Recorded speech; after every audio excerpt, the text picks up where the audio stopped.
ॐ नमो भगवते वासुदेवाय।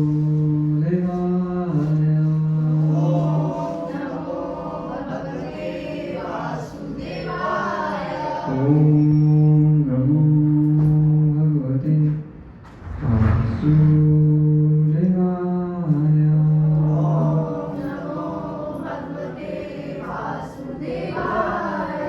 ॐ नमो भगवते वासुदेवाय।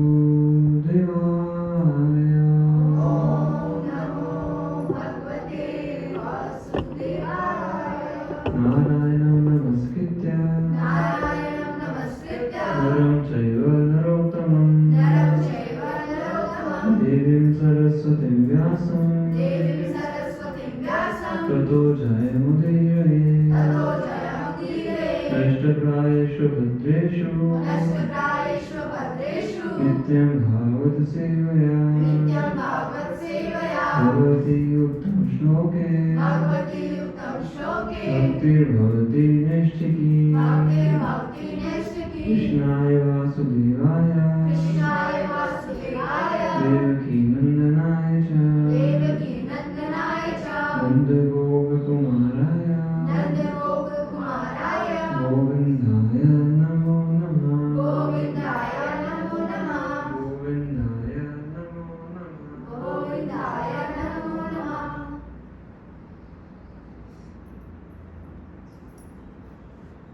श्रीमद्भागवतम्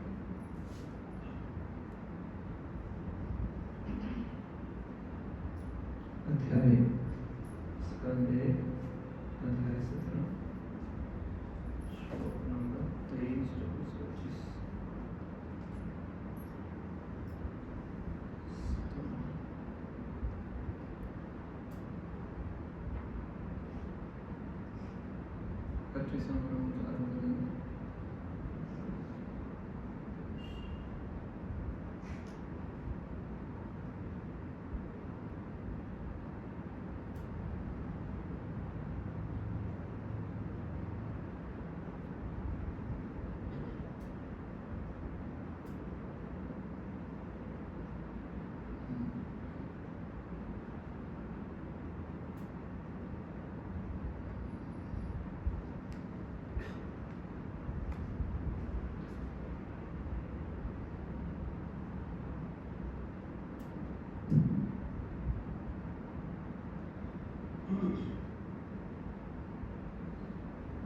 तो यहाँ से उच्चारण कर सकते हैं।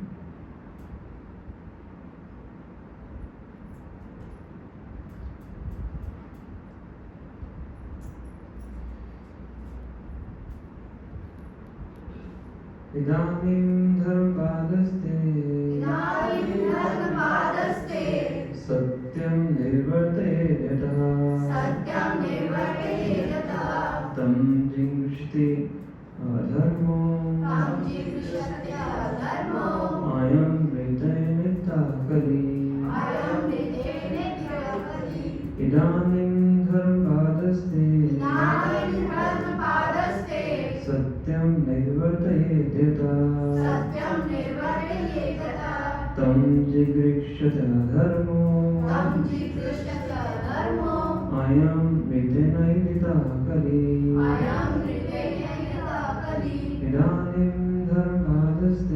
इदानीं धर्मपादस्ते सत्यं निर्वर्तयेत्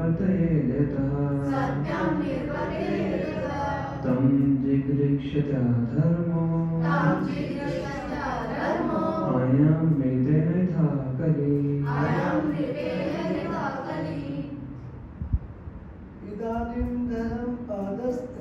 इदानीं धर्मपादस्ते सत्यं निर्वर्तयेत् तं जिघ्रति धर्मो अयं वृतैर्नितः कलि। इदानीं धर्मपादस्ते सत्यं निर्वर्तयेत् तं जिघ्रति धर्मो अयं निर्वर्तयेत् कलि। मृतेनाधिकारी।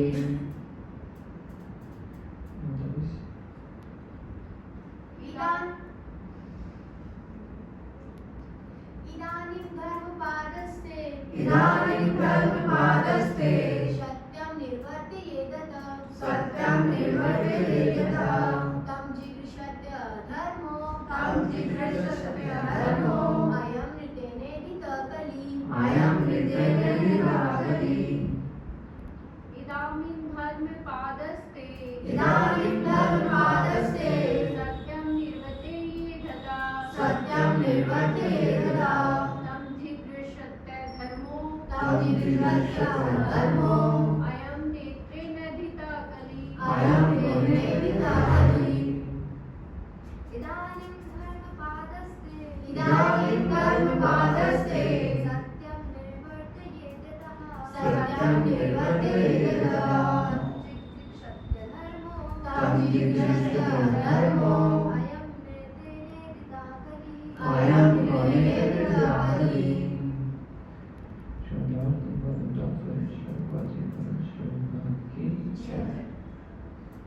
इदानीं इस समय धर्म हे धर्मरूप पादः पाँव ते तुम्हारा सत्यम सत्य निर्वर्तये किसी तरह जीना यतः जिससे तम उसको जिगृह्यति नष्ट करने का प्रयत्न करता है।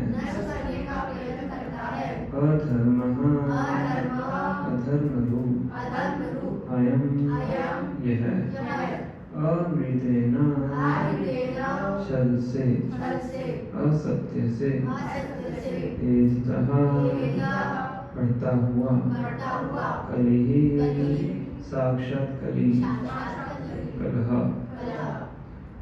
अनुवाद अब तुम केवल एक पांव पर खड़े हो जो तुम्हारा सत्य है और तुम अब किसी न किसी तरह से जी रहे हो, किंतु छल से फूलने फलने वाला यह कलह रूप कली उस पांव को भी नष्ट करना चाह रहा है। तात्पर्य ध्यान से सुनिए। धर्म के नियम किन्हीं रूढ़ियों या मानवकृत सूत्रों पर नहीं अपितु 4 मूल अनुष्ठानों पर टिके हुए हैं। ये हैं तप, स्वच्छता, दया तथा सत्य। जन साधारण को बचपन से ही इन सिद्धांतों का अभ्यास करना सिखाना चाहिए। तपस्या का अर्थ है स्वेच्छा से ऐसी चीजें स्वीकार करना जो भले ही शरीर के लिए सुखकर ना हो किंतु आध्यात्मिक अनुभूति के लिए लाभप्रद हो। यथा उपवास करना। मास में 2 या 4 बार उपवास करना एक प्रकार का तप है जिसे केवल आध्यात्मिक अनुभूति के लिए करना चाहिए, किसी अन्य कार्य के लिए नहीं, न राजनीतिक न अन्य कोई। भगवत गीता में आत्म साक्षात्कार के बजाय अन्य कार्य के लिए किए गए उपवास में भर्त्सना की गई है। इसी प्रकार मन तथा शरीर दोनों के लिए स्वच्छता आवश्यक है। केवल शरीर की स्वच्छता कुछ हद तक सहायक हो सकती है, लेकिन मन की स्वच्छता आवश्यक है और यह भगवान के यशोगान से प्राप्त की जाती है। कोई भी व्यक्ति मन के मैल को भगवान का गुणगान किए बिना साफ नहीं कर सकता। ईश्वर भी सभ्यता मन को स्वच्छ नहीं कर सकती, क्योंकि इसे ईश्वर का कोई ज्ञान नहीं होता और यह एक सादा कारण है कि ऐसी सभ्यता में लोगों में उत्तम गुण नहीं आते। भले ही वे बौद्धिक दृष्टि से पूर्णतः सुसज्ज हों, हमें वस्तुओं को उनसे परिणाम स्वरूप कर्म से देखना चाहिए। कलयुग में असंतोष ही मानवीय सभ्यता का परिणाम स्वरूप कर्म फल है। अतएव सभी मन की शांति चाहते हैं। यह मन की शांति सतयुग में पूर्ण थी, क्योंकि मनुष्यों में उपयुक्त गुण पाए जाते थे। धीरे धीरे ये गुण घटकर त्रेता युग में 3/4 हो गए, द्वापर युग में वे आधे हुए और इस कलयुग में केवल 1/4 रह गए हैं।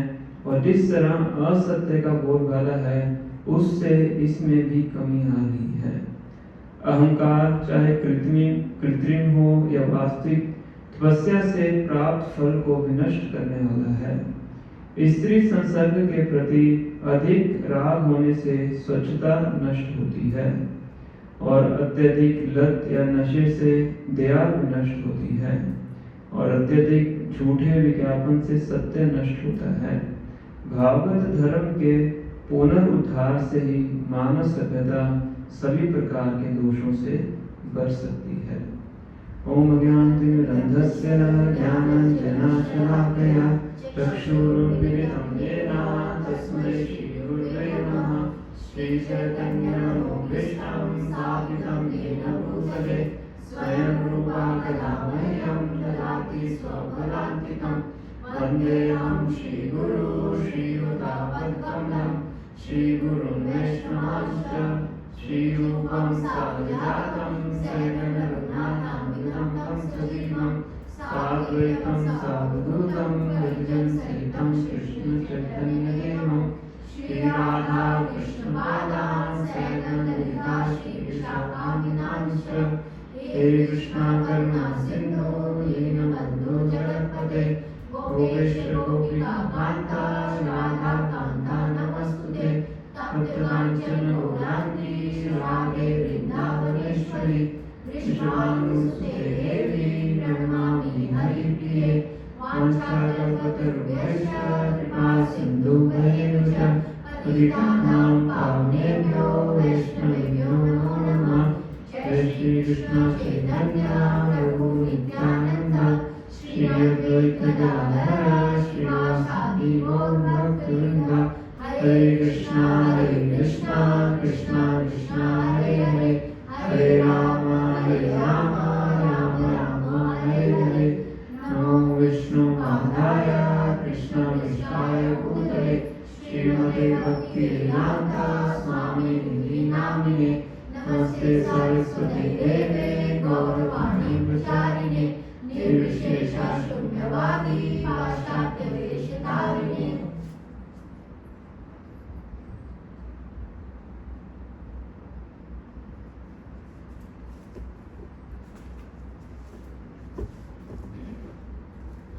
हरे कृष्ण।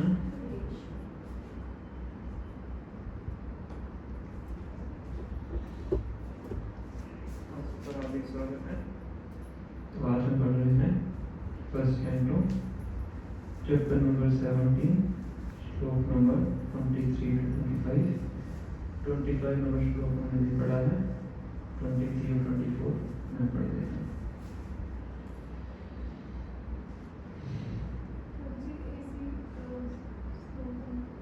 कम कर दीजिए, एक बंद कर दो।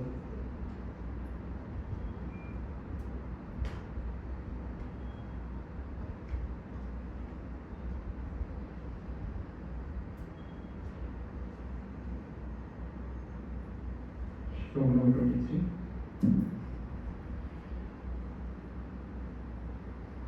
प्रसंग ये चल रहा है कि जो धर्म का मूर्तिमान रूप है बैल और धरती किस रूप में है, गाय के रूप में, और परीक्षित महाराज, इन तीनों में वार्तालाप चल रहा है। और बैल से परीक्षित महाराज ने पूछा कि तुम्हें जो नुकसान हुआ है किसने किया है। तो बैल बहुत ही दार्शनिक रूप से उनका उत्तर देते हैं कि कौन किसके कष्ट का कारण है उसको निर्धारित कर पाना बहुत ही कठिन है। तो अलग अलग प्रकार की फिलॉसफी वो बताते हैं उसके अंदर। तो उसकी बात को सुन के परीक्षण वाला समझ आता है ये कौन है, ये धर्म का ही मूर्तिमान रूप है।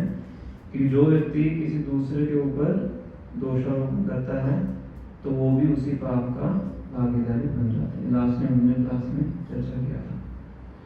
तो आगे 23वां नंबर श्लोक परीक्षित महाराज बोल रहे हैं, इस प्रकार निष्कर्ष यह निकलता है कि भगवान की शक्तियां अचिंत्य हैं। कोई ना तो मानसिक चिंतन द्वारा ना ही शब्द चातुर्य द्वारा उनका अनुमान लगा सकता है। तो ये परीक्षित महाराज क्यों बोल रहे हैं यहाँ पे? क्योंकि वो बताना चाहते हैं कि जो मूल कारण है वो कौन है? मूल कारण कौन है? अल्टीमेट कॉज चर्चा कहते हैं ना लास्ट में, अल्टीमेट कॉज कौन है? भगवान कृष्ण है। पर फिर भी लोग इस चीज को समझ नहीं पाते हैं। ब्रह्म संहिता में ब्रह्मा जी 5वें अध्याय में क्या बोलते हैं? ईश्वर परम कृष्ण सच्चिदानंद विग्रह अनादि आदि गोविंदा सर्व कारण कारण। सभी कारणों के भी कारण कौन है? कृष्ण है। तो फिर भी भक्त होने के बाद भी इस चीज को समझ पाना हमारे लिए क्या हो जाता है? बहुत कठिन हो जाता है। क्यों हो जाता है? उसका उत्तर परीक्षित महाराज यहाँ पे दे रहे हैं। निष्कर्ष यह निकलता है कि भगवान की शक्तियां अचिंत्य हैं। कोई ना तो मानसिक चिंतन द्वारा ना ही शब्द चातुर्य द्वारा उनका अनुमान लगा सकता है कि भगवान की शक्तियां हैं बहुत ही पावरफुल हैं और इनकंसीवेबल। इनकंसीवेबल मतलब हमारे चिंतन के परे है। तो जो भगवान की विरंगा शक्ति है जिसको माया बोलते हैं, तो माया बार बार एक जीवात्मा के ज्ञान को ढकती रहती है, उसको भुला देती है कि अल्टीमेट कारण कौन है? कृष्ण। ये भूल जाता है। भगवान भगवद गीता के 7वें अध्याय के 14वें श्लोक में बताते हैं, दैवी येषा गुणमयी मम माया दुरत्या माम एव पद्यन्ते माया में ताम तरन्ति। कि जो तीनों गुणों वाली माया है किसकी शक्ति है? मेरी शक्ति है। मम माया, मेरी माया है। और जो शक्ति भगवान की है उसको लांघ पाना लगभग असंभव है। भगवान कह रहे हैं दुरत्या। दुरत्या मतलब उसको लांघ पाना नियरली क्या है? नियरली इम्पॉसिबल है, बहुत कठिन है, क्योंकि भगवान की शक्ति है। तो तरीका क्या है? माम एव ये पद्यन्ते माया में ताम तरन्ति। माम एव मतलब केवल मेरा, जो केवल मेरी शरण में आता है, पद्यन्ते मतलब शरणागत होता है, माया में ताम तरन्ति, इस माया को वो लांघ सकता है, अदरवाइज संभव नहीं है। यहाँ पे लिखा हुआ है मानसिक चिंतन द्वारा या शब्द चातुर्य द्वारा। मानसिक चिंतन मतलब कोई व्यक्ति समझे कि मैं थोड़ा ध्यान लगा लेता हूँ, ध्यान लगा के भगवान की शक्ति माया से छुटकारा प्राप्त कर लूँगा, या कुछ अच्छा ज्ञान प्राप्त करके भगवान की शक्ति से छुटकारा प्राप्त कर लूँ, पर उससे होने वाला नहीं है। विश्वामित्र मुनि ने 36,000 साल तक ध्यान लगाए थे। तो ऐसे बहुत से ऋषि मुनि हैं जो अगर भगवान से हटके हम कुछ करने का प्रयास करेंगे उसमें सफलता प्राप्त होने वाली नहीं है। केवल तरीका क्या है? भगवान को शरणागत होना, उसी से माया को लांघा जा सकता है। तो ये परीक्षित महाराज यहाँ पे बता रहे हैं। फिर आगे श्लोक नंबर 24, सतयुग में तुम्हारे चारों पैर तपस्या, पवित्रता, दया तथा सच्चाई के 4 नियमों द्वारा स्थापित थे, किंतु ऐसा प्रतीत होता है कि अहंकार, काम वासना तथा नशे के रूप में सर्वत्र व्याप्त अधर्म के कारण तुम्हारे 3 पांव टूट चुके हैं। किनके 3 पांव? बैल के। बैल क्या है? धर्म। तो धर्म के 4 स्तंभ बताए जाते हैं, जिसके बारे में चर्चा भोपाल जी आज के तात्पर्य में कर रहे हैं। ये पता होना चाहिए हम सबको। 4 पैर कौन से हैं धर्म के? पहला है तपस्या, ऑस्टेरिटी। सेकंड स्वच्छता, क्लीनलीनेस। थर्ड दया, मर्सी। और फोर्थ है सत्यता, ट्रूथफुलनेस। ये धर्म के 4 स्तंभ हैं। जैसे इमारत स्तंभों पे खड़ी होती है तो धर्म किस पे खड़ा होता है? इन 4 स्तंभों पे खड़ा होता है। और सतयुग के अंदर ये चारों स्तंभ मौजूद थे, धर्म के चारों पांव थे, मतलब ये 4 सिद्धांतों का पालन किया जाता है। अब ये 4 सिद्धांत कैसे टूटते हैं? प्रभाविता अपने वर्णन कर रहे हैं। अवैध यौन संबंध करने से स्वच्छता का सिद्धांत टूटता है, मांसाहार करने से तपस्या का सिद्धांत टूटता है, नशा करने से दया का सिद्धांत टूटता है, और जुआ वगैरह खेलने से सत्यता का सिद्धांत टूटता है। इन सब चीजों में झूठ बोलना पड़ता है। तो ये चारों जो सिद्धांत थे सतयुग में पूर्ण रूप से पालन किए जाते थे, इसलिए सतयुग के अंदर कैसा वातावरण था? वो बात यहाँ पे लिख रहे हैं, पीस ऑफ माइंड, मन की शांति का वातावरण था सतयुग के अंदर। और आज के टाइम क्या है? शांति है। 90% लोग मंदिर में क्यों आते हैं? 90 से भी ज्यादा ही आते हैं। किसी तरीके से क्या मिल जाए, थोड़ी देर आराम से शांति मिल जाए, क्योंकि बाहर क्या शांति, और जिसका मन शांत नहीं है चाहे मंदिर में भी आ जाए तभी भी शांति रहेगी। स्थान को बदलने से स्थान का प्रभाव पड़ता है, पर जो चीज हम हमेशा 24 घंटे में साथ लेके घूम रहे हैं, मन को साथ में लेके घूम रहे हैं, उसके साथ ही सोते हैं, अगर वो शांत नहीं है कहीं भी चले जाइए शांति प्राप्त होने वाली नहीं है। और शांति कहाँ से भंग होती है? जब इन 4 सिद्धांतों को तोड़ा जाता है। समझ रहे? इसीलिए सबसे पहले धर्म के 4 नियम कौन से हैं? No meat eating, no intoxication, no gambling, no illicit relationship. Prabhupada ji कहते थे पहले इन 4 नियमों का सख्ती से पालन कीजिए, फिर हम यहाँ पे आपको दीक्षा दे सकते हैं। और एक बात प्रभुपाद जी ने कहाँ पे जाके बोली? अमेरिका में, जहाँ पे बच्चा पैदा होने के बाद ये नियम तोड़ना शुरू कर दिया था। प्रभुपाद जी के अंदर दृढ़ता थी, शक्ति थी, किसकी? श्रीमद् भागवतम की। प्रभुपाद जी जब अमेरिका में गए तो बहुत से साधुओं ने भी उनको बोला, जो कि भारत से ही गए थे अमेरिका। मैं भारत से बहुत साधु भी जाते हैं अमेरिका। प्रभुपाद जी कहते हैं हर रोज एक नए भगवान एयरपोर्ट पे लैंड करते हैं भारत से अमेरिका। तो वो साधु प्रभुपाद जी को बोलते थे कि स्वामी जी आप यहाँ पे पैंट शर्ट पहनना शुरू कीजिए, कांटे चूड़ी से खाना शुरू कीजिए, और मांसाहार करना शुरू कीजिए। अगर ये कार्य नहीं करोगे तो अमेरिका में आप जीवित नहीं रह सकते। क्या क्या कीजिए? पैंट शर्ट और मांसाहार,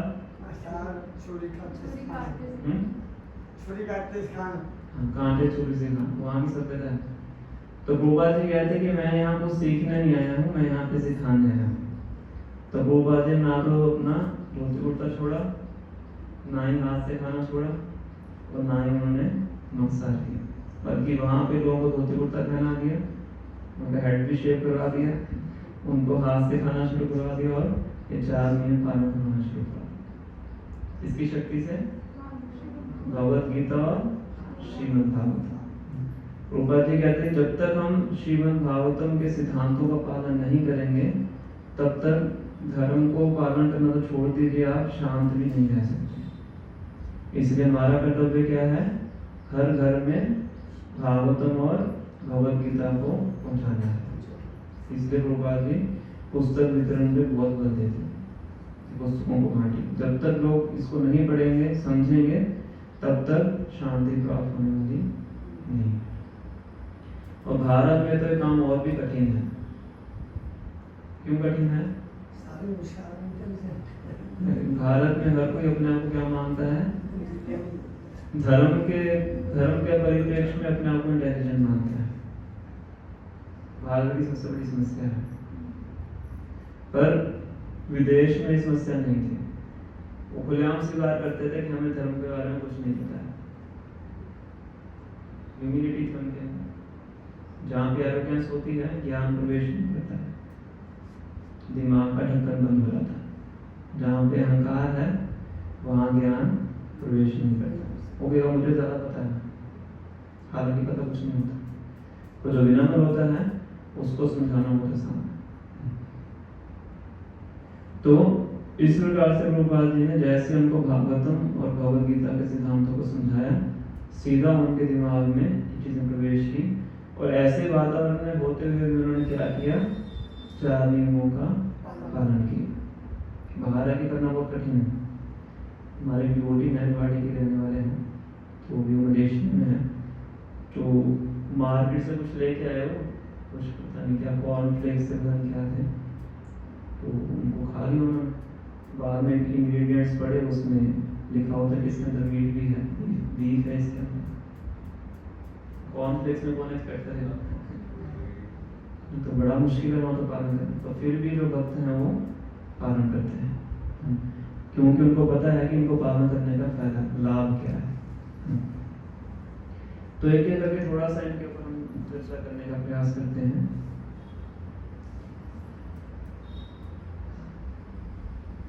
पहला नियम, पहला सिद्धांत हमें बताया गया है तपस्या, ऑस्टेरिटी। तपस्या की परिभाषा होती है स्व इच्छा से किसी असुविधा को उठाना, इसके लिए उच्च उद्देश्य की प्राप्ति के लिए और शास्त्रों के अनुसार। 4 चीजें हैं। कौन सी 4 चीजें हैं? पहला स्व इच्छा से, जबरदस्ती से नहीं, स्व इच्छा से। मान लो कि बहुत ज्यादा गरीब है, उसके पास खाने को है ही नहीं, तो अभी नहीं बोल सकते कि वो व्रत कर रहा है, क्योंकि वो स्व इच्छा से नहीं है। वो क्या है? सर्कमस्टेंसेस के द्वारा फोर्स किया गया। तो पहला क्या है? स्व इच्छा से। दूसरा असुविधा, इनकन्वीनियंस। तपस्या का मतलब क्या है? इनकन्वीनियंस, असुविधा। और तीसरा क्या है? उच्च आध्यात्मिक उद्देश्य की प्राप्ति के लिए। ऐसा नहीं कि कोई नेता बनने के लिए अनशन कर रहे हैं तो तपस्या में कौन को प्रभुपाद जी लिख रहे हैं। और चौथा क्या है?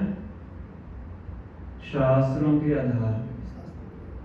ऐसा नहीं स्व इच्छा से, अपने तरीके से कोई तपस्या बना ली है ना, मैं ना रोज दोपहर को 12 से धूप में खड़ा रहूंगा, यह सुविधा है, स्व इच्छा से है, इन पर शास्त्र के अनुसार नहीं। ठीक है, ये 4 चीजें महत्वपूर्ण हैं। स्व इच्छा से, असुविधा, शास्त्रों के अनुसार और उच्च ध्यान उद्देश्य की प्राप्ति के लिए।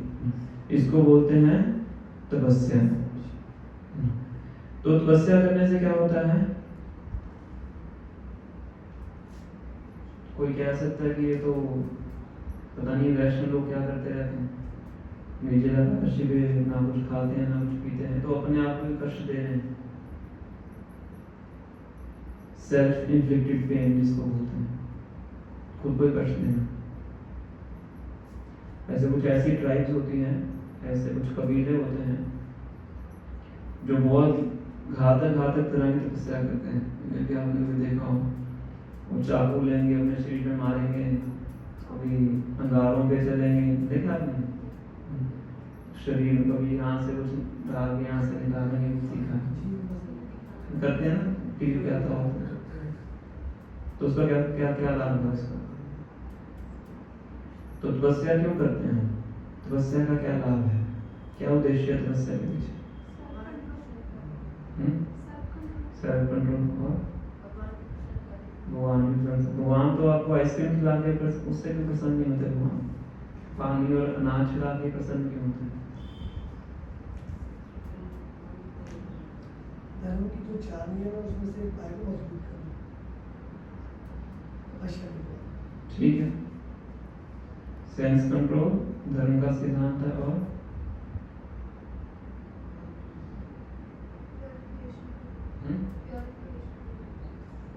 हाँ, शुद्धिकरण के लिए। इस संसार में जीव क्यों आता है? हम इस संसार में क्यों फंसे हैं? इंद्रिय भोग करने के लिए। तो तपस्या का मतलब क्या है? स्व इच्छा से उस इंद्रिय भोग का परित्याग करना। तो उससे हमारा जो आंतरिक शुद्धिकरण होता है। बौद्धिक दृष्टि से आप देख सकते हैं, जब कोई बीमार होता है डॉक्टर क्या बोलता है, आयुर्वेदिक डॉक्टर क्या बोलता है, एलोपैथी को टेबलेट दे देगा, क्या बोलते हैं, परहेज करो। वो भी तपस्या है कि नहीं? गला खराब हो तो आइसक्रीम नहीं खानी, कुछ खट्टा नहीं खाना, ठंडा नहीं खाना। बौद्धिक दृष्टिकोण से समझ सकते हैं। शरीर में कुछ प्रॉब्लम हो जाती है तो अगर आप 2 दिन फास्टिंग करो तो अपने आप आपकी प्रॉब्लम ठीक हो सकती है। कोविड के टाइम पे कुछ ऐसे नुस्खे लोगों ने बताए थे और ये लाभदायक होते हैं। वायरस जो होता है बॉडी के अंदर, उसको कुछ खाने को नहीं मिलेगा 2-3 दिन में अपने आप ही खत्म हो जाता है। तो फास्टिंग बहुत अच्छा तरीका है बॉडी को डिटॉक्सिफाई करने के लिए। तो भौतिक स्तर पे भी तपस्या लाभदायक है और आध्यात्मिक स्तर के ऊपर हमारा शुद्धिकरण करने के लिए शास्त्रों में तपस्या के बारे में बताया गया है। हमारी इंद्रियां हमारे वश में आती हैं। तो भगवद गीता में भगवान 3 प्रकार की तपस्या बताते हैं, शरीर की तपस्या, मन की तपस्या और वाणी की तपस्या। शरीर की तपस्या तो हम आसानी से समझ सकते हैं। वाणी की तपस्या क्या है?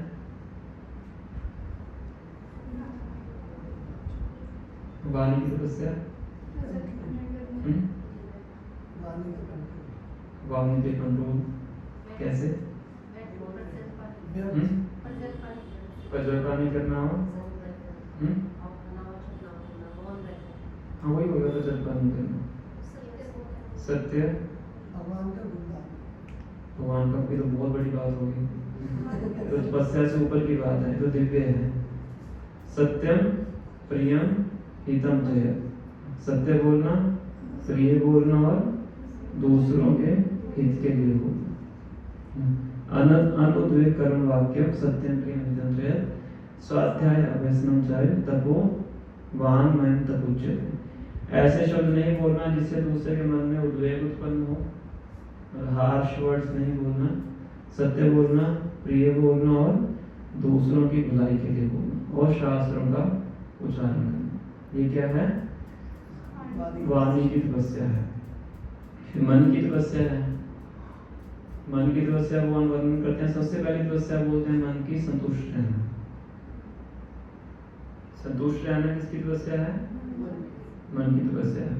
क्योंकि संतुष्टि ज्यादा धन इकट्ठा करके प्राप्त नहीं की जा सकती है। बहुत बड़ा वहम होता है कि ज्यादा ऐश्वर्य इकट्ठा कर लेंगे, धन इकट्ठा कर लेंगे तो क्या हो जाएंगे?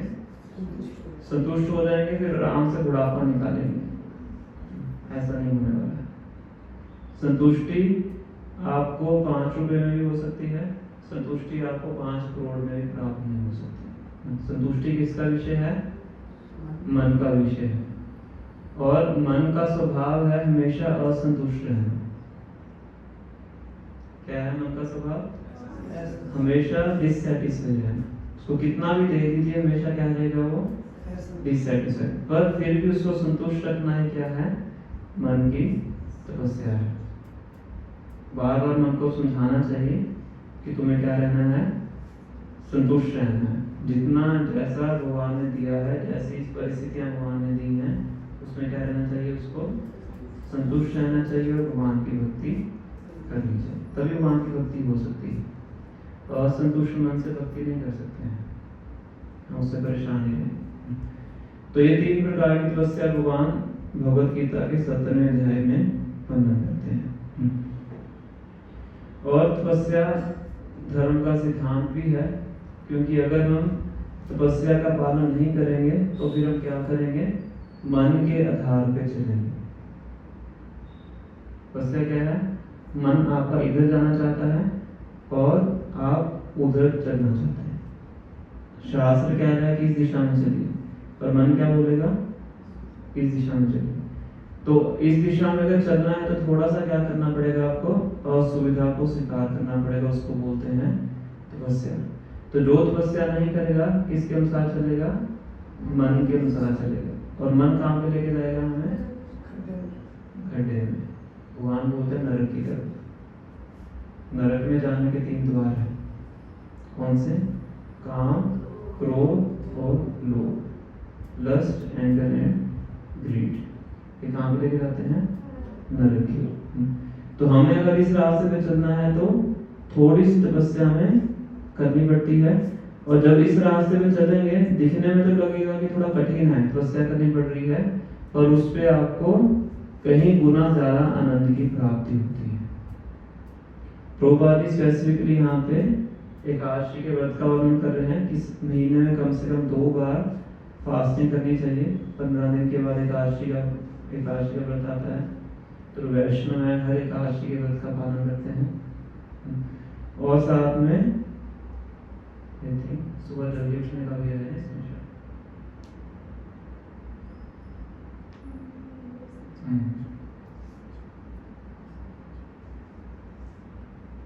सुबह जल्दी उठना किसके लिए? मंगल आरती के। तो वो थोड़ा सा क्या लगता है?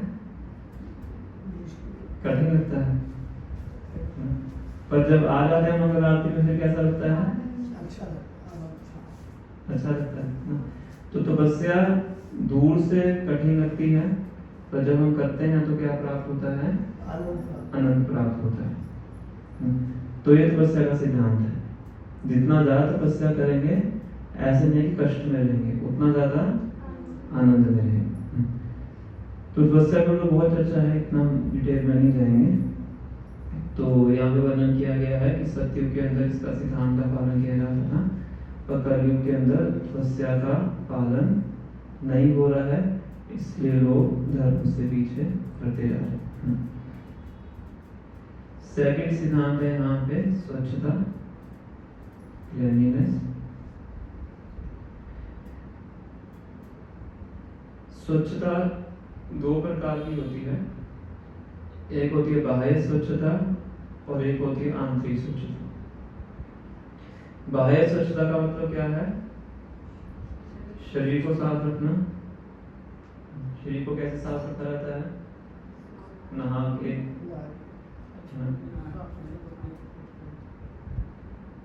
जो पुरुष है उनके दाढ़ी को काट के, वो स्वच्छता का नियम है। साधु लोग हेड शेव क्यों करते हैं? क्या कारण है इसके पीछे, बताइए। या मैं दूसरा पूछता हूँ, गुरुद्वारे में जाते हैं हम, कितने लोग गुरुद्वारे में गए हैं? तो बाल क्यों ढके रखते हैं? पगड़ी पहनते हैं ना। अगर किसी के मतलब बड़े बाल नहीं भी हैं तो उनको रुमाल बांध के जाना पड़ता है। वैष्णविज्म में तो सब हेड शेव ही रखते हैं। तो इसके पीछे क्या सिद्धांत है? बालों को बल समान बताया गया। बालों को रोजी कह रहे हैं किसके समान माना गया है? बल। क्योंकि बाल क्या है? बॉडी का रिजेक्टेड पार्ट है। नाखून है, नाखून काटते हैं कि नहीं? नाखून क्या है? बॉडी का रिजेक्टेड पार्ट है, जिसको बॉडी ने रिजेक्ट कर दिया है। जो पसीना है बॉडी से निकलता है, तो उससे बॉडी दूषित होती है कि नहीं? स्मेल आती है कि नहीं? आती है। तो इस बॉडी से कुछ भी बाहर निकलता है उससे बॉडी दूषित होती है। और इस बॉडी के हर छिद्र से क्या निकलता है? गंदगी निकलती है। चाहे वो आंखें हैं, कान है, नाक है, मुंह है, हर बोल से क्या निकलता है? कंटामिनेशन बाहर आती है। ऐसे हमारी बॉडी में छिद्र होते हैं, उसको रोम बोलते हैं, रोम बोलते हैं। तो हर छिद्र से क्या निकलते हैं?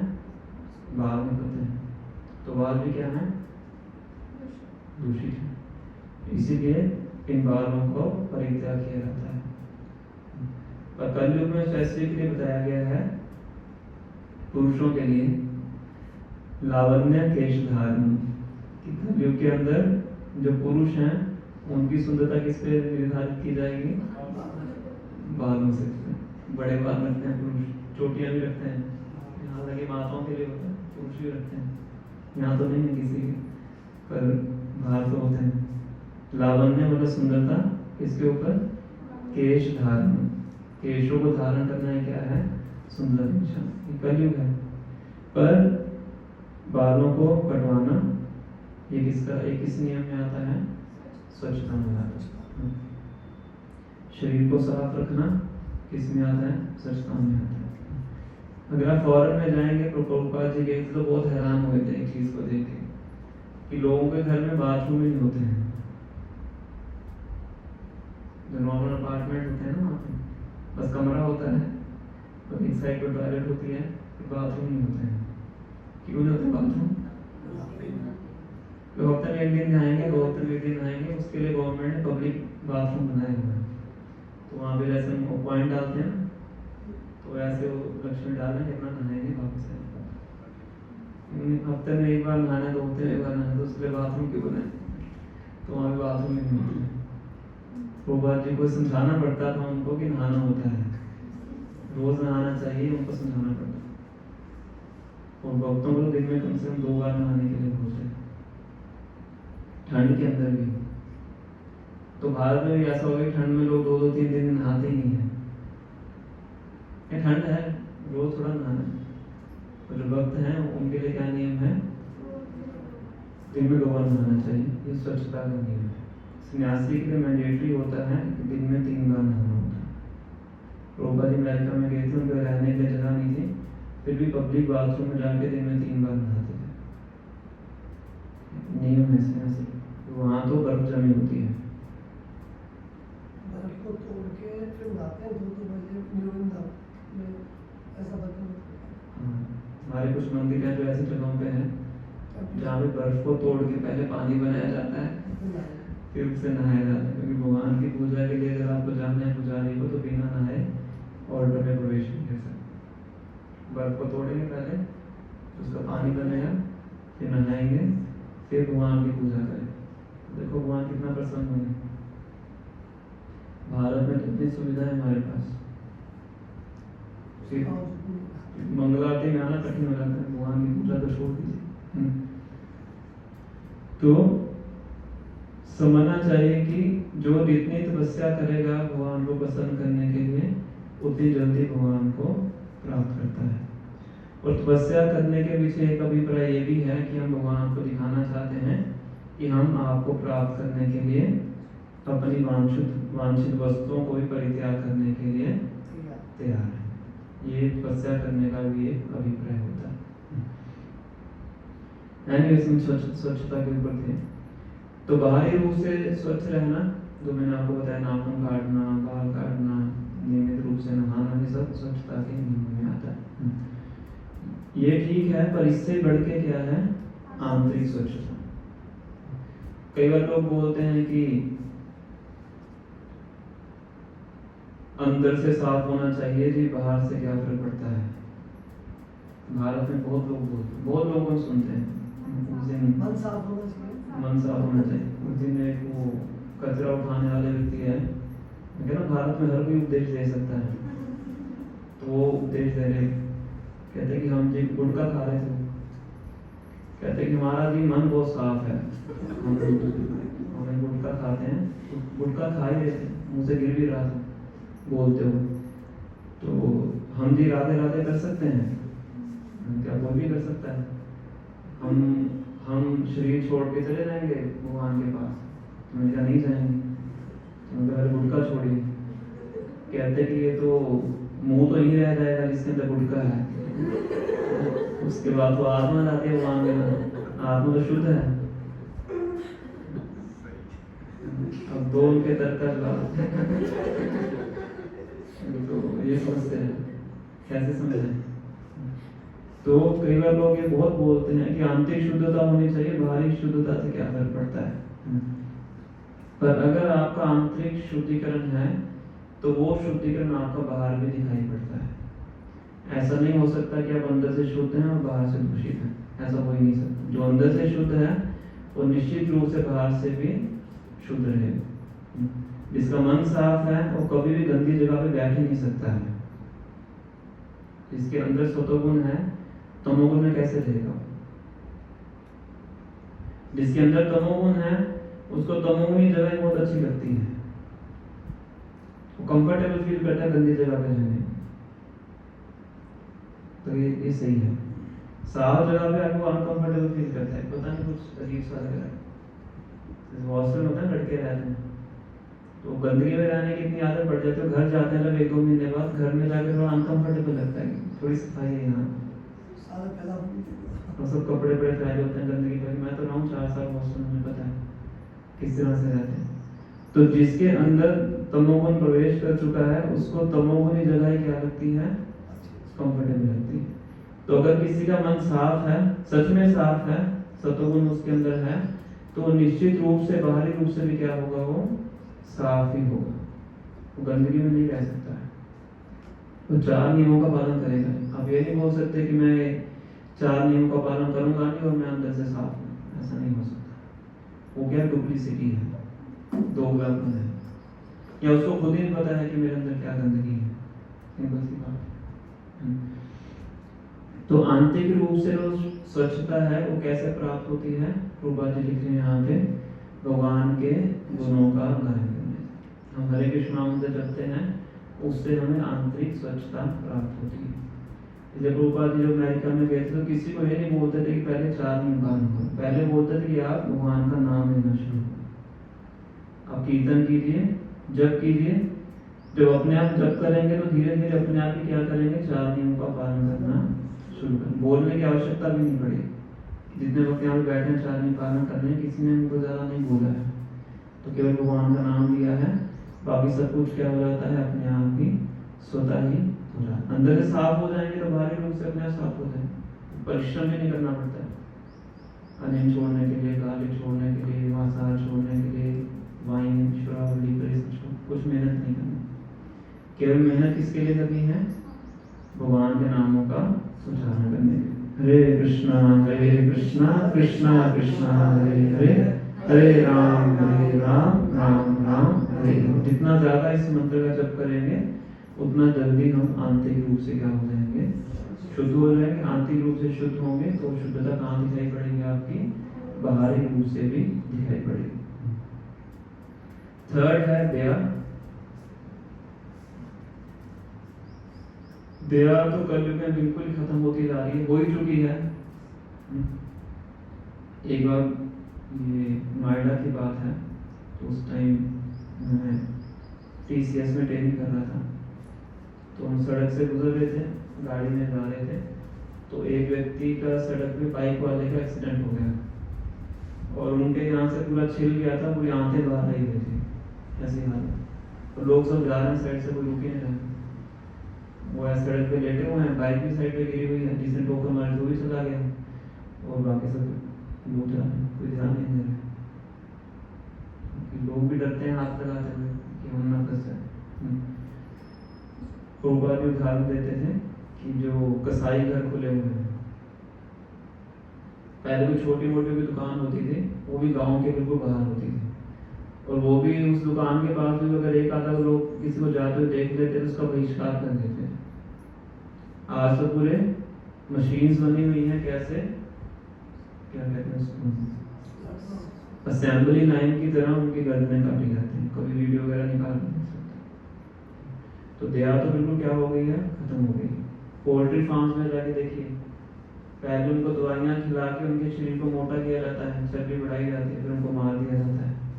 फिर जितनी ज़्यादा चर्बी होगी उतना धन हमें प्राप्त होगा। गायों के साथ भी किया जाता है। तो ये सब क्या है, जो दया की भावना क्या होती जा रही है, खत्म होती जा रही है। सतयुग में जब धर्म के 4 स्तंभ स्थापित होते थे, उसमें शिवी महाराज का प्रसंग आता है कि बहुत उच्च कोटि के भक्त थे शिवी महाराज। तो एक बार क्या होता है, उनके पास से कबूतर और एक चील आती है। कबूतर होते हैं इंद्रदेव और चील होती है अग्निदेव, उनकी परीक्षा लेने आते हैं। तो कबूतर आके उनकी शरण ग्रहण कर लेते हैं कि मुझे बताइए, ये जो चील है मेरे पीछे पड़ी हुई, चील का खाना क्या है, पक्षी है, ईगल, बाज ही बोलते हैं उसको। तो शिवी महाराज उसको बोलते हैं, जो चील होती है, कि मैं तुम्हें कुछ और मांस प्रदान कर देता हूँ। किसी मरे हुए जानवर का नेचर के सिस्टम के अनुसार क्या है, कोई भी जीव जंतु मर जाता है तो इन सब का शिकार बन जाता है और उनकी बॉडी इनके काम आती है, ऐसे जीवित को मार के खाते हैं। तो शिवी महाराज कहते हैं मैं तुम्हें और कुछ इसके बदले में कुछ और मांस आपको दे देता हूँ, तब उसको खा लीजिए, इसको छोड़ दीजिए। तो चील कहती नहीं, ये तो मेरा शिकार है, मुझे इसको खाना है, या तो आप इसको मुझे प्रदान कीजिए, अदरवाइज इसके शरीर के वेट के जितना जो फ्लैश है अपने शरीर से दीजिए। तो श्री महाराज कहे ठीक है, कि इसको ठीक है, इसको मत मारो, इसके शरीर का जितना भार है उतना मैं अपने शरीर से तुम्हें मांस काट के देता हूँ। तो एक तराजू पे किसको बिठा देते हैं, कबूतर को, और एक तराजू पे वो अपने शरीर से मांस काट के रखते हैं। तो वो परीक्षा लेने के लिए होते हैं, तो कबूतर अपना वो वेट बढ़ाते रहते हैं, इंद्रदेव होते हैं, वो मांस डालते हैं और वेट बढ़ जाता है, इस तरह से डालते रहते हैं। फिर बाद में श्री महाराज क्या करते हैं, अपने आप को ही तराजू पे बिठा देते हैं, कबूतर का वेट बढ़ जाता है, मतलब अपनी पूरी बॉडी को दे देते हैं, किसको खाने के लिए, किसको बचाने के लिए, कबूतर को बचाने के लिए। तो जब श्री महाराज की दया भावना को देखते हैं और शरणागति को देखते हैं कि अपने शरणागति में आए हुए व्यक्ति की रक्षा करने के लिए इनका कितना भाव है, तो अग्निदेव और जो इंद्रदेव होते हैं अपने असली रूप में आते हैं, फिर उनको बहुत से वरदान प्रदान करते हैं। बताया जाता है कि उनको अपने साथ ही स्वर्ग में ले जाते हैं, यमराज के साथ भी श्री महाराज स्वर्ग में रहते हैं इस तरह से। तो उस टाइम पे इस प्रकार से लोगों में दया भावना होती थी, पर कलयुग के प्रवेश करने से इस दया की भावना क्या होती जाती है, खत्म होती जाती है, ऑलमोस्ट खत्म ही हो चुकी है। अपने स्वार्थ के लिए लोग किसी भी जीव जंतु को, किसी व्यक्ति को मारने के लिए रेडी हो जाते हैं। कैसी खबरें हम सुनते हैं, जो खबर आई थी ना, किसी अपने पति को मरवा दिया था, समझ, बहुत बड़ी खबर आई। देखो कैसे खतरनाक, सुन के डर लगता है, अपने सामने लोग मरवा देते हैं, क्योंकि दया की भावना क्या होती जा रही है, खत्म होती जा रही है। जैसे नारद मुनि का जंगल से गुजर रहे थे, तो उन्होंने देखा कि बहुत से पक्षी मरे हुए हैं। कैसे मरे हैं, आधे मरे हुए हैं, पूरे नहीं मरे हैं, वो तड़प रहे हैं। वो थोड़ा आगे जाके देखते हैं कि एक शिकारी होता है मृगारी के नाम से, वो पेड़ के पीछे खड़ा होता है और शिकार करने के लिए। नारद मुनि ने उनसे पूछा कि तुमने इनको क्यों मारा है, तो कहते हैं मैंने पिताजी से ही सीखा है। तो कहते हैं तुमने इनको आधा क्यों मारा है, कहते जब ये तड़पते हैं तो मुझे बहुत आनंद आता है, हिलते हैं छटपटाते हैं तो मुझे क्या होता है, आनंद आता है। तो नारद मुनि बहुत डांटते हैं उनको, तो अगर चलो मारना ही है तुमने तो कैसे मारो, पूरा तो मार दो, कि उनको क्यों इतना तुमने दुख में रखा हुआ है। फिर उनको बोलते हैं कि तुम इतना पाप कर रहे हो, तुम्हें पता है तुम्हें कहाँ जाना पड़ेगा, नरक में जाना पड़ेगा। तो कहते हैं ये तो मैं अपने परिवार के लिए कर रहा हूँ। तो कहते हैं कि ठीक है, परिवार वालों से पूछ लो कि वो तुम्हारे पाप के भागीदारी बनेंगे। तो ज्यादातर सब मना कर देते हैं, बच्चे मना कर देते हैं, पत्नी मना कर देती है। फिर वो वापिस आते हैं नारद मुनि के पास, उनसे पूछता है कि बताओ मैं कैसे बच सकता हूँ। नारद मुनि उनको बताते हैं कि भगवान का नाम लीजिए। फिर वही मृगारी बाद में भगवान का नाम लेते हैं और इतना शुद्ध हो जाते हैं कि फिर एक चींटी को भी मारते हुए वो हिचकिचाते हैं। कि एक बार अपने आश्रम में बैठे होते हैं, नारद मुनि उनसे मिलने आते हैं, तो नारद मुनि को देख के वो दौड़ते हैं।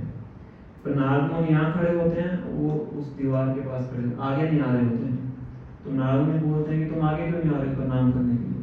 तो कहते हैं कि रास्ते में चींटियां हैं, मुझे ये डर है कि मेरा पाँव किसी चींटी के ऊपर ना आए। तो जो व्यक्ति पहले आधा मार के तड़पते हुए देख के आनंद लेता था, अभी वो एक चींटी को भी मारना नहीं चाहता। तो ये बदलाव कैसे है उनके अंदर, भगवान की भक्ति करने से। साधु संघ से भक्ति प्राप्त हुई, तो जैसे भक्ति करते हैं तो ये चारों चीजें हमारे अंदर विकसित होती है। फिर लास्ट है सत्यता, ट्रूथफुलनेस। बताया गया कि सत्यता का कुछ अंश कलयुग में बचा हुआ है, जैसे कि जो बैल है एक ही टांग पे खड़ा हुआ है और कलयुग उस टांग को भी तोड़ने का प्रयास कर रहे हैं। इसका मतलब क्या है कि सत्यता अभी भी है थोड़ी सी, पर धीरे धीरे वो भी क्या होती जा रही है, लुप्त होती जा रही है। इसका मतलब क्या है कि अगर कोई व्यक्ति कलयुग में भी एक सत्यता का पालन करता है, कौन सी सत्यता, कि जो मैंने गुरु को वचन दिया है मुझे उसको पालन करना है, गुरु को प्रॉमिस किया है उसको मुझे पालन करना है। अगर इस सत्यता में टिका रहता है तो इसी पॉइंट से वो भगवत धाम वापिस जा सकता है। ये बचा हुआ है। और ये भी क्या होता है, टाइम के साथ साथ कम होता रहता है। कई बार लोग गुरु को प्रॉमिस देकर भूल जाते हैं, तोड़ देते हैं, सब करते हैं। पर अगर हम इसका अच्छे से पालन करेंगे तो हम कलयुग में रहते हुए भी भगवान को वापिस जा सकते हैं। सत्यता में बहुत अच्छी चीजें हैं, पर अभी टाइम हमारे पास कम है। जैसे कंस के केस में आता है, कंस को जब कंस देवकी को मारना चाहते थे तो वसुदेव कंस को क्या प्रॉमिस करते हैं, इसको मत मारो, तुम्हें देवकी से कोई डर नहीं है ना। किससे डर है, देवकी के 8वीं संतान से डर है। तो 8वीं संतान छोड़ दो, जो भी संतान होगी मैं तुम्हारे पास लेके आऊंगा, तुम उसे मार देना, इसको जीवित रहना। और कंस जैसा असुर भी वसुदेव के वर्ड्स के ऊपर विश्वास रखता है, क्योंकि वो पूरी तरह से जाने जाते किसके लिए, सत्यता के लिए। पर नासुर व्यक्ति किसी पे विश्वास नहीं करता है, अपने पिताजी पे विश्वास नहीं करता, औरंगजेब ने अपने पिताजी पे विश्वास नहीं किया। पर कंस भी वसुदेव पे विश्वास करते हैं, किसके लिए, सत्यता। वो वसुदेव करते भी हैं, जैसी पहली संतान होती है कंस के पास लेके जाते हैं। तो ऋषि महाराज से उनके ऊपर सब विश्वास करते हैं। तो इस प्रकार से ये 4 सिद्धांत हैं धर्म के, सत्यता, दया, स्वच्छता और तपस्या। इन चारों सिद्धांतों का अगर हम अपने जीवन में पालन करेंगे तो प्रभुपाद यहाँ पे कह रहे हैं तो हम कलयुग के अंदर होते हुए भी शांत रह सकते हैं। इससे जो व्यक्ति इन 4 नियमों का पालन करेगा, जो 4 नियमों में आपको बताए हैं, तो इसको हमें हर सदस्य पता है, इन 4 नियमों का पालन करने से हमें सबसे पहले क्या प्राप्त होगी, शांति प्राप्त होती है, हमारा जीवन स्वच्छ बनता है, हम मनुष्य बनते हैं। फिर उसके बाद हम भगवान के नामों का जप करके भक्ति में वृद्धि करते हैं। ठीक है, तो ये कुछ पॉइंट्स थे और बहुत से पॉइंट्स हैं, तो जितना संभव हो पाए मैंने आपको बताने का प्रयास किया। तो अगर किसी भक्त का कोई प्रश्न है तो आप पूछ सकते हैं। दो शंकाएं हैं, पहले एक पूछिए। दोनों पहले पूछें या एक निवारण करके फिर दूसरी? हाँ, तो एक करके पहले एक। आपने कहा अंदर तमोगुण है तो भाव सतोगुण में नहीं जा सकता, ऐसा बताया। वाल्मीकि में बहुत तमोगुण थे, बहुत तमोगुण थे, लेकिन जब वो किसी भी घटना से प्रभावित हुआ तो उसके अंदर सतोगुण इतने आ गए कि वो इंसान बना ही नहीं, वो साधु बन गए। पहली बात। और तो पहले एक, हाँ, तो पहले तो हम अच्छे से समझें कि वाल्मीकि मुनि की स्टोरी क्या है। तो वाल्मीकि मुनि की पूरा वृत्तांत ही रामायण के पहले कांड में आता है, बालकांड में आता है। तो पहले रत्नाकर नाम के डाकू थे, उसके पीछे भी पास है कि ये डाकू कैसे बने। मतलब ये इनका जो जन्म था किसी डाकू के परिवार में जन्म नहीं हुआ, तो अलग घटना है, क्योंकि चील उनको उठा के गिराती है, वो गिराते हैं तो किसी डाकू के पास मिल जाते हैं। तो बचपन से ये सब करना सीखो।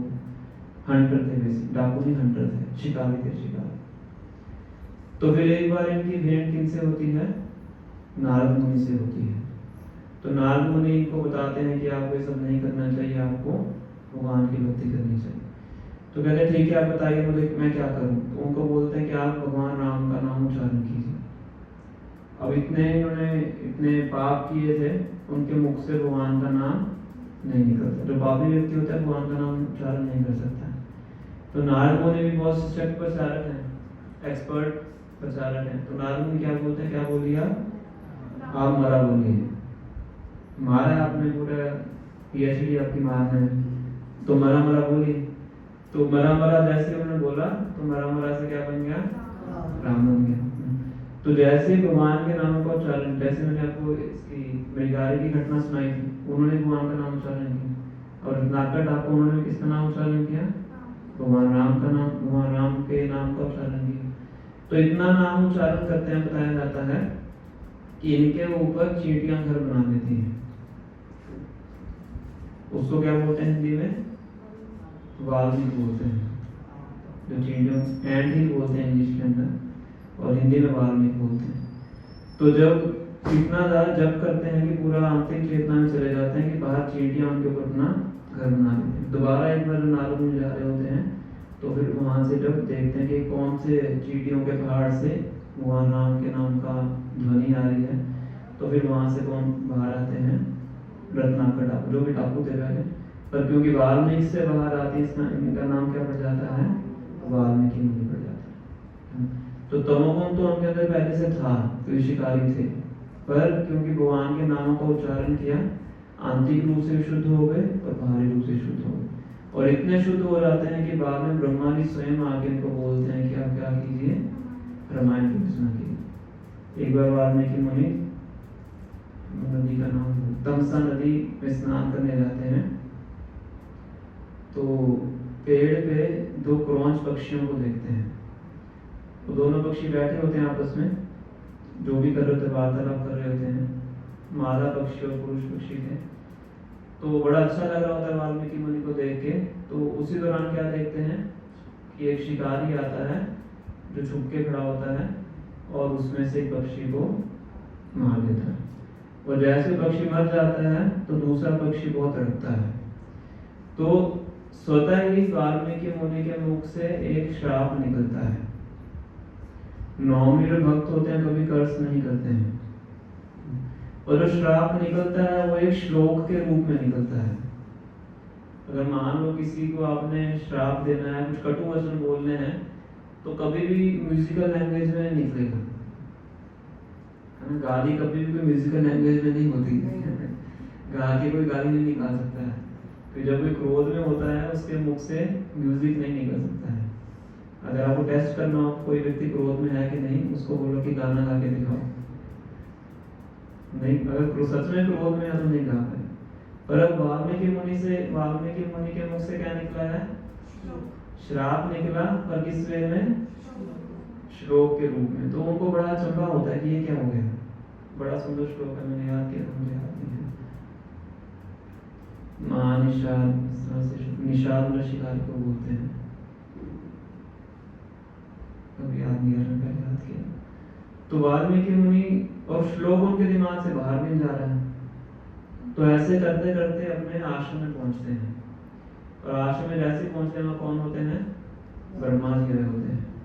तो ब्रह्मा जी कहते हैं कि ये जो श्लोक आपके मुख से निकला है वो मैंने निकलवाया है, आपको इसी छंद के अंदर रामायण की रचना करनी है। जिस छंद में ये श्लोक आपके मुख से निकला है उस छंद को बोलते हैं अनुष्ठुप छंद। 4 लाइनों का श्लोक, भगवगीता में जितने श्लोक है अनुष्ठुप छंद में है। तो इसी छंद में आपको क्या करना है, रामायण की रचना करनी है। और रामायण कैसे रचना करनी है नारद मुनि बताए। नारद मुनि आते हैं, उनको पूरी रामायण सुनाते हैं, फिर जो वाल्मीकि मुनि है रामायण की रचना करते हैं। कितने श्लोक है रामायण में, 26 हो गए, 26 है, हाँ 26 है, मैं भी 24 होंगे। के बाद ये हुई इस सारी का सार एक लाइन ये हुआ, यदि व्यक्ति तमोगुणी है, सतोगुणी है, जो भी है गुण है उससे, वो भगवान का नाम ले, राम हो, कृष्ण हो, कुछ भी हो, उसका नाम ले तो वो चेंज हो सकता है। बस बात यही है। बात यह है कि आंतरिक शुद्धता जब तक नहीं होगी बाहरी शुद्धता नहीं हो सकती। चलो मैं जो समझ आंतरिक भी था, शुद्धता भी था। मैंने ऐसा सुना है कि समत्व योग, जो गीता में समत्व योग आया है, कौन सा योग, समत्व, समता का योग, ऐसा कोई योग नहीं है। दूसरे अध्याय में है, दूसरे अध्याय में तो बुद्धि योग है, कर्म योग है, मतलब जो समय स्थित रहे, ना खुशी में जाए ना उसमें जाए, ये तो दिखाई है। पता नहीं कौन से योग, कौन से इसमें तो ऐसा टेक्निकली मैं इसमें नहीं जाता, इसमें श्लोक है इनमें वो नहीं कर रहा है। मैं तो ये कह रहा हूँ कि जब ये व्यक्ति, चलो मेरी एक और आदत क्या हो गई है, मेरी एज 70 में एंटर कर गया हूँ, तो मैं बात करते हुए जो पूछना था ना वो भूल गया, लेकिन दूसरा प्रश्न मेरे को याद है। जब आपने कहा ना बाहर की शुद्धता, अंदर की शुद्धता जो होनी है, तो जो वृंदावन के संत हैं, ऋषि मुनि जितने भी हुए हैं, प्राय 80% उनके बाल और उनकी दाढ़ी बढ़ी हुई है। शायद उनके पीछे ये कारण रहा होगा कि इसको बनाने में टाइम लगेगा, इससे बढ़िया तो हम भगवान का भजन करेंगे। एक संत ऐसे भी जो 30 रोटी लिए आते थे, अब वो दूसरे दिन मांगने जाते हैं, एक रोटी ली पानी में भिगोई, दूसरे दिन वही खा लेते हैं। बाकी मेरा ये समय उस ईश्वर भक्ति में लगा भावना जो भारतीय सुंदर भारतीय स्वच्छता तो उनके पास थी ही नहीं, कैसे ऋषि मुनियों के पास क्या स्वच्छता थी? ठीक है, तो ये प्रश्न है आपका।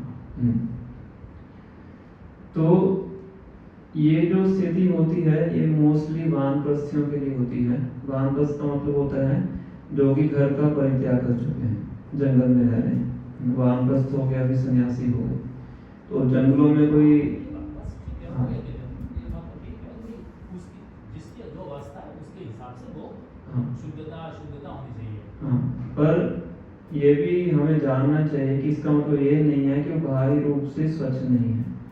वो जो स्वच्छता के नियम है, चाहे रोज स्नान करना, वो सब भी करते हैं, वो स्थिति में भी करते हैं। हो सकता है कि वो बाल बड़े रखते हों समय बचाने के लिए, या चतुर्मास में कई लोग हैं नाखून नहीं काटते हैं, 4 महीने बाल नहीं काटते हैं, वो सब चीज़ों करते हैं। अवस्था उसकी क्या अवस्था है वो बात है। चैतन्य महाप्रभु ने ये सुना था कि उनको भगवान ने टॉयलेट में दर्शन दे दिए, वो जीप पकड़ के बैठ गए थे, वो महामंत्र निकल रहा था। वही मैं कह रहा हूँ कि चीज़ों को सही से अवस्था क्या है, नहीं, सुनिए, चीज़ों को सही से पता होना बहुत आवश्यक है। ऐसा नहीं भगवान ने टॉयलेट में दर्शन दी, वो गलत करता है। इसका मतलब ये नहीं है कि वो ऐसा करे आदमी, लेकिन अगर 24 घंटे की रट है तो उसके लिए कोई दिक्कत नहीं, कोई समय नहीं, कोई पूजा नहीं, कोई पाठ नहीं, वो तो कर ही रहा है 24 घंटे में अंदर से। वो तो अवस्था पे डिपेंड है। तो ठीक है, आपके प्रश्न का उत्तर हो गया, पर मैं बाकी सबके लिए बता देता हूँ लीला कौन सी है, लीला इन्होंने गलत बताई है। तो महाप्रभु किसके लिए आते हैं? इजरा धाम में संकीर्तन का प्रचार करने के लिए आते हैं कि भगवान के नामों के उच्चारण की क्या महिमा है। तो उनके एक शिष्य थे जिनका नाम था गोपाल गुरु, उसमें बच्चे थे। तो एक बार महाप्रभु शौच क्रिया करके आ रहे थे। अब भगवान को तो शौच क्रिया करने की आवश्यकता नहीं है, तो भगवान उनका शरीर अलग है, हमारा शरीर अलग है, उनका दिव्य देह है, हमारा क्या है, भौतिक देह है। पर भगवान हरि नाम की महिमा का महत्व बताने के लिए ऐसी लीला करते हैं। तो भगवान शौच क्रिया बताते हैं, शौच क्रिया करके आ रहे थे, उन्होंने अपने जीव को हाथों से पकड़ा हुआ है। तो गोपाल गुरु पूछते हैं कि आपने ये, आई थिंक गोपाल नाम होता है उनका, कि आपने जीव को हाथ से क्यों पकड़ा हुआ है? तो कहते हैं कि मैं शौच क्रिया करने गया था और मेरी जो जीभ है कभी भी हरि नाम लेने से रुकती नहीं है। तो मैंने सोचा कि शौच क्रिया करते हुए हरि नाम नहीं लेना चाहिए, तो दूसरी जगह है, इसलिए मैंने जीव को हाथ से पकड़ा हुआ है। ऐसा नहीं कि भगवान को हरि नाम की महिमा पता नहीं थी, पर भगवान उनके मुख से सुनाना चाहते। तो छोटा सा बच्चा होता है, गोपाल को बोलते हैं कि आपको तो पता नहीं हरि नाम की क्या शक्ति है। जैसे सूर्य होता है, अगर वो टॉयलेट के ऊपर ही पड़े तो क्या सूर्य गंदा होता है? नहीं होता, पर टॉयलेट क्या हो जाती है? स्वच्छ हो जाती है। इसी प्रकार से हरि नाम है इतना शुद्ध है, अगर टॉयलेट में भी लोगे तो इसका मतलब नहीं है कि हरि नाम दूषित हो जाएगा। हरि नाम क्या है? हमेशा शुद्ध है, और उस जगह को भी क्या कर देगा? शुद्ध कर देगा। तो हरि नाम के उच्चारण के लिए कोई भी नियम कानून नहीं है, किसी भी स्थिति में लिया जा सकता है, किसी भी समय लिया जा सकता है, किसी भी परिस्थिति में इसको लिया जा सकता है। तो भगवान जब गोपाल के मुख से इतनी महिमा सुनते हैं हरि नाम की तो बहुत प्रसन्न हो जाते हैं, क्योंकि यही सुनना चाहते थे।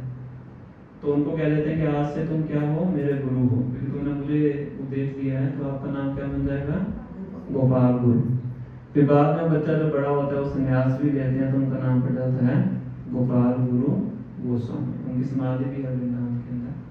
तो ये लीला थी, ऐसा नहीं कि टॉयलेट में दर्शन दिए थे, वो खुद ही भगवान थे, उनको क्या दर्शन कर सकते।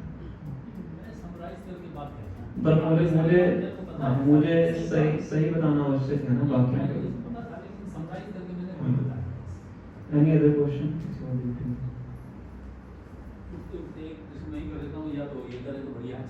आप बाद में पूछ लीजिए, बाकियों को पहले चांस देते हैं। जैसे अभी तपस्या की जो बात भी आई थी कि जब हम हरि का नाम लेते हैं, यदि हमारी इच्छा है कि भाई हम नाम ले रहे हैं और उससे पीछे हमारी कोई भौतिक इच्छा है, तो उसको कैसे ट्रीट करेंगे? वो नाम अकाउंट होगा या नहीं? तुम्हारे गुरु महाराज कहते थे कि जो हरि नाम है, हर परिस्थिति में लाभदायक है, पर जितना शुद्धता से लेंगे उतना उसका लाभ ज्यादा प्राप्त होता है। कई बार